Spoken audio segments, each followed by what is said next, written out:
Hello friends, welcome to our channel Adhikari Gurukul. তো daily math practice ক্লাসের আজকে আমরা 24 নম্বর ক্লাসে চলে এসেছি। এই সিরিজে আমরা SSC, WB, KP, railway, NTPC, group D সমস্ত এক্সামকে টার্গেট করে আমরা এই সিরিজটা কন্ডাক্ট করি। ঠিক আছে, এই সিরিজে মোটামুটি তোমরা মিক্স সেটই পাবা, মানে কিছু কিছু কোশ্চেন তোমরা এসএসসির পাবা, কিছু কিছু ডব্লিউবি, কেপির পাবা, কিছু কিছু রেলওয়ের পাবা। ওকে, তো চলো শুরু করা যাক। ফার্স্ট কোশ্চেন দেখো কি বলেছে। একটি ট্রেন 300 কিলোমিটার সমগতিতে অতিক্রম করে। ট্রেনের গতি ঘন্টায় 5 কিমি বেশি হলে ওই পথ অতিক্রম করতে 2 ঘন্টা সময় কম লাগতো, তাহলে ট্রেনের গতিবেগ কত?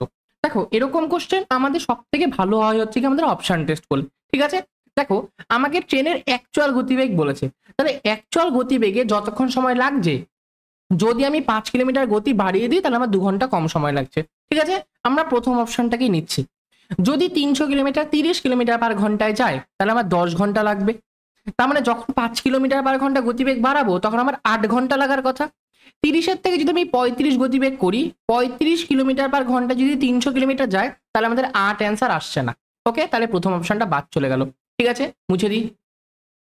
সেকেন্ড অপশন 25, যদি 300 কিলোমিটার 25 কিলোমিটার পার ঘন্টা গতিবেগে যায় কত হয়? 25 একে 25, 50, 25 দুগুণি 50। এইবার এই 300 কিলোমিটার যদি 5 কিলোমিটার বেশি স্পিডে যায়, মানে 300 বাই 25-এর সাথে 5 যোগ করলে 30, তাহলে কাটাকাটি করলে 10 হয়। দেখো 12 থেকে 10 2 ঘন্টা কম হচ্ছে, তাহলে কারেক্ট অ্যান্সার 2 নম্বর অপশনটা সঠিক উত্তর। সব থেকে আমাদের স্মার্ট অ্যাপ্রোচ হবে হচ্ছে অপশন টেস্ট করলে। ক্লিয়ার? ওকে, চল নেক্সট কোশ্চেন। এক্স ব্র্যাকেটে 3 minus 2 by x equal to 3 by x হলে এক্স এর কিউব মাইনাস 1 বাই এক্স এর কিউবের মান কত? আচ্ছা, সবার আগে এই যে এক্সটা আছে এটা আমি ব্র্যাকেটের ভেতরে সবার সাথে আমি গুণ করবো। ওকে ওকে, মানে ব্র্যাকেটটাকে আমি উঠিয়ে দেবো আর কি। তাহলে ফার্স্ট হয়ে গেল 3x মাইনাস এক্স এক্স কেটে গেলে 2 সমান সমান 3 বাই এক্স।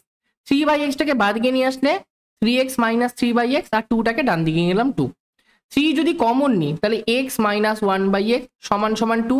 আচ্ছা, 3টাকে যদি কেটে এদিকে নিয়ে আসি তাহলে বাই 3 হয়ে গেল। ওকে, এটা মুছে দিলাম। তাহলে এক্স মাইনাস 1 বাই এক্স এর value 2 by 3। X minus 1 by x এর ভ্যালু যদি 2 বাই 3 হয় তাহলে ফর্মুলা কি হয়? এক্স এর কিউব মাইনাস 1 বাই এক্স এর কিউবের কি ফর্মুলা হয়?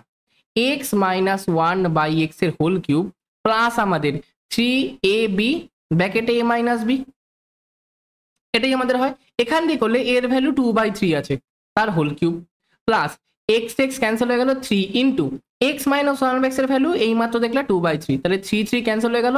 এটা 2 দুগুণি 4, 4 দুগুণি 8, 3 3 নয় 3 নং 27 প্লাস আমার 2, তার মানে একবারে বলতে পারি 2 পূর্ণ 8 বাই 27। আর কিছু করার দরকার নেই, 2 পূর্ণ 8 বাই 27, 4 নম্বর অপশনটা সঠিক উত্তর। ওকে, নেক্সট। রাম ও শ্যাম কোনো একটি কাজ একত্রে 6 দিনে সম্পূর্ণ করে।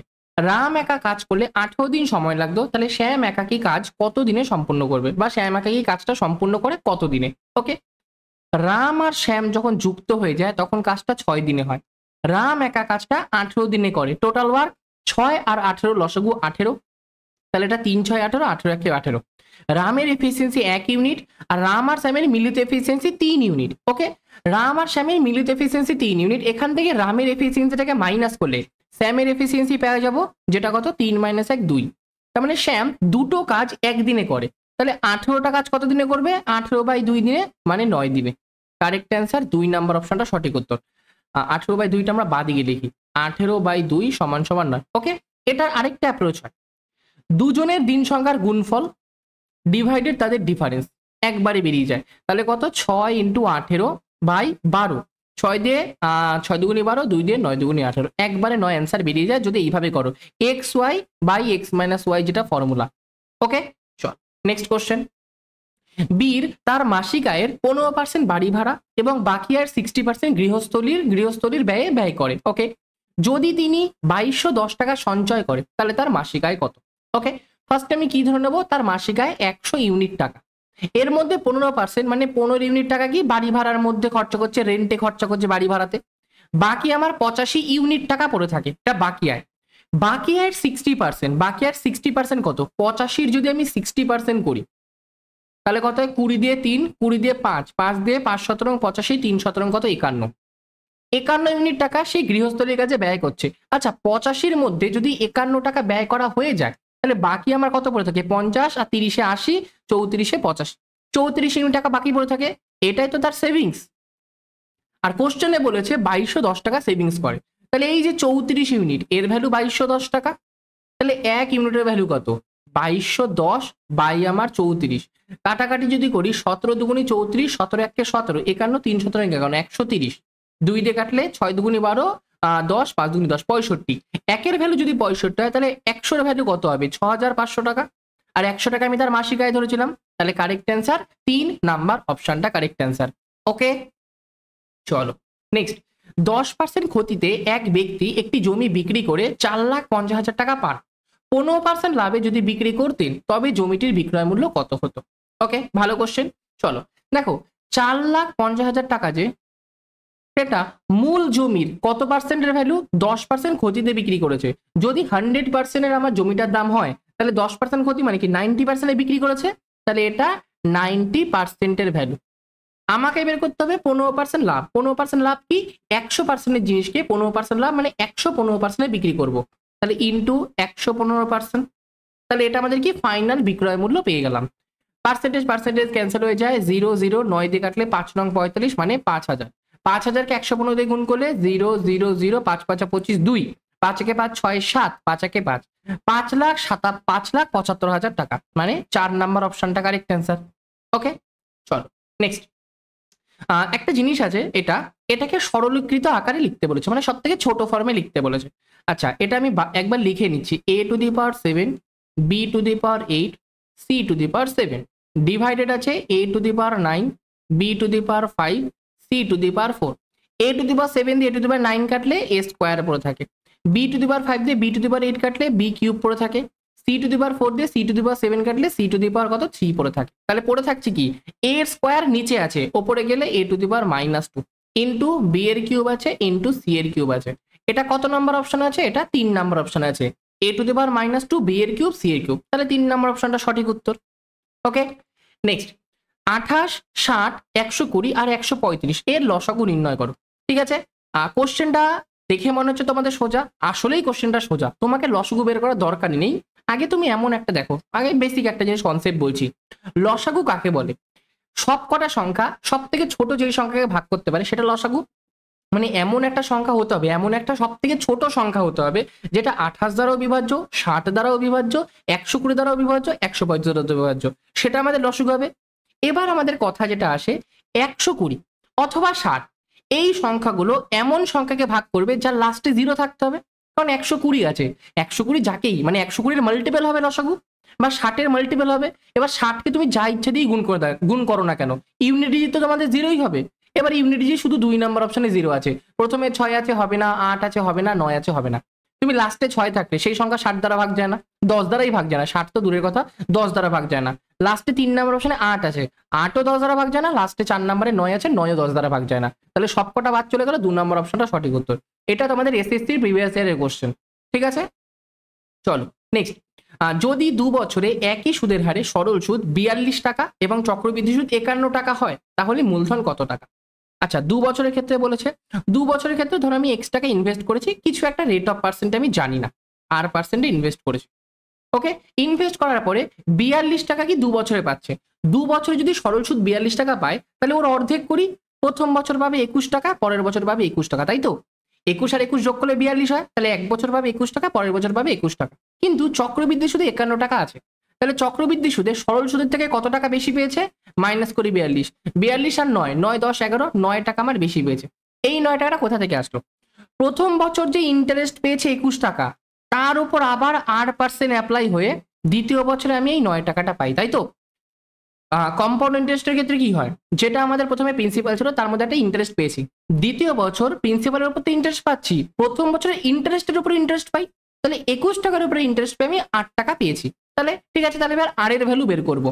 21 টাকার r% হলো আমার 9 টাকা, তাই তো? 21 টাকার উপর 8% অ্যাপ্লাই করে 9 টাকা পেয়েছি, তাহলে আর এর ভ্যালু কত হয়ে গেল? 900/21%, এটা মনে রাখবে, 900/21%। ওকে, এবার আমি ধরি এক্স টাকা, এক্স টাকার ওপর এই r% অ্যাপ্লাই করেছি, তার মানে 900/21% অ্যাপ্লাই করেছি, পার্সেন্ট মানে তো 1/100।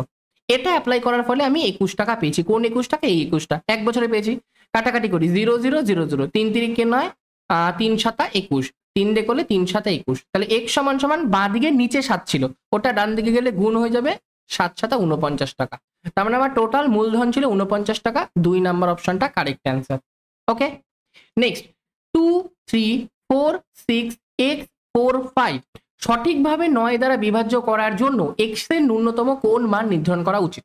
আচ্ছা 9 দ্বারা কোন সংখ্যাটা ভাগ যায়, যেই সংখ্যার প্রত্যেকটা ডিজিটকে যোগ করলে ডিজিটাল সাম 9 এর গুণিতক হয় সেটাই আমাদের 9 দ্বারা ভাগ যায়। এবার যেখানে যেখানে আমরা 9 পাবো সেটাকে আমরা ক্যান্সেল করে দিই ফার্স্টে, ঠিক আছে। যেমন কি 5 আর 4 9 বাদ দিয়ে দিলাম, 6 আর 3 9 বাদ দিয়ে দিলাম, পড়ে থাকলো 4 আর 2, 4 আর 2 6, 6 এর সাথে যদি x যোগ করি সেটা আমার 9 আসতে হবে। যেহেতু ন্যূনতম মান বলেছে 9ই আমার আসতে হবে, 9 দুগুণে 18 আসা যাবে না। আর 18 এমনিতেও তোমাদের আসবে না, 6 এর সাথে কোনো একটা সিঙ্গেল ডিজিট যোগ করলে তোমাদের 18 আনতেই পারবা না। ওকে তাহলে 9 এর সাথে কত যোগ করলে, মানে 6 এর সাথে কত যোগ করলে 9 আসে, 3 যোগ করলে 9 আসে, 6 আর 3 9, তাহলে কারেক্ট অ্যান্সার x এর ন্যূনতম মান 3 হবে। ওকে আচ্ছা অনেকে ডিজিটাল সাম দিয়েই করে, এটা আমাদের মানে শর্ট ট্রিক গেল, একদম শর্ট ট্রিক এটা। অনেকে ডিজিটাল সাম কি করে করে, 2 এর সাথে 3 যোগ করে, 4 যোগ করে, 6 যোগ করে, তার সাথে x যোগ করে, তার সাথে 4 যোগ করে, তার সাথে 5 যোগ করে, এটা আমার 9 এর একটা গুণিতক হতে হয়। ওকে করি, 3 আর 2 5, 5 আর 4 9, 9 আর 6 15, 15 আর 4 19, 19 আর 5 কত 24, 24 এর সাথে x যোগ করলে 9 এর একটা গুণিতক হবে।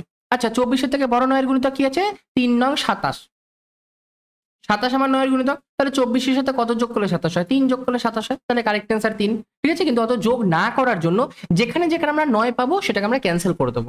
ওকে চলো লাস্ট কোশ্চেন। 8% লাভে 8% লাভ 1566 টাকায় বিক্রি হওয়া একটি জিনিসের ক্রয় মূল্য কত।